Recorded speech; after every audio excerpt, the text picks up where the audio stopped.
John എ.ജി. റിപ്പോർട്ട്സിൽ നിന്നുള്ള ഈ video 2026 March 1-ന് ഇസ്രായേലിലെ അതിശക്തമായ സുരക്ഷാ സജ്ജീകരണങ്ങളുള്ള ഒരു IDF കമാൻഡ് സെന്ററിൽ ഇറാന്റെ ഒറ്റപ്പെട്ട ഫത്തഹ് 2 ഹൈപ്പർസോണിക് മിസൈൽ പതിച്ചതായും 7 മുതിർന്ന സൈനിക ഉദ്യോഗസ്ഥരും മറ്റ് ജീവനക്കാരും കൊല്ലപ്പെട്ടതായും അവകാശപ്പെടുന്നു.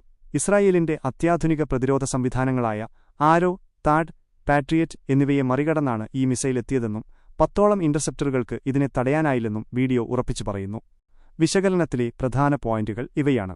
ആയുധശേഷി: ഫത്തഹ് 2 എന്നത് മാക് 13 മുതൽ മാക് 15 വരെ വേഗതയിൽ സഞ്ചരിക്കാൻ കഴിയുന്ന ഒരു ഹൈപ്പർസോണിക് ഗ്ലൈഡ് വെഹിക്കിൾ HGV ആയി വിവരിക്കപ്പെടുന്നു.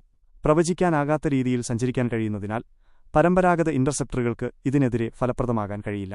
പ്രതിരോധത്തിലെ പോരായ്മകൾ: ഹൈപ്പർസോണിക് ഭീഷണികളെ നേരിടാൻ പരമ്പരാഗത പ്രതിരോധ മാതൃകകൾക്ക് കഴിയില്ലെന്ന് Rafael advanced defense systems vice president Yuval ബാസസി സമ്മതിച്ചതായി ഉദ്ധരിക്കുന്നു. തന്ത്രപരമായ ആഘാതം: ഭൂഗർഭത്തിലുള്ളതും ബലപ്പെടുത്തിയതുമായ കമാൻഡ് സെന്ററുകൾ തകർക്കാൻ കഴിയില്ലെന്ന ധാരണയെ ഈ ആക്രമണം ചോദ്യം ചെയ്യുന്നു.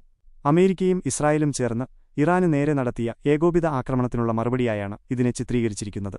മേഖലാപരമായ പശ്ചാത്തലം: ഈ സാങ്കേതികവിദ്യയ്ക്ക് റഷ്യ, ചൈന, ഉത്തര കൊറിയ എന്നിവിടങ്ങളിലെ ഹൈപ്പർസോണിക് പ്രോഗ്രാമുകളുമായി ബന്ധമുണ്ടെന്നും അറിവ് വ്യാപകമായി പ്രചരിക്കുന്നുണ്ടെന്നും വീഡിയോ സൂചിപ്പിക്കുന്നു.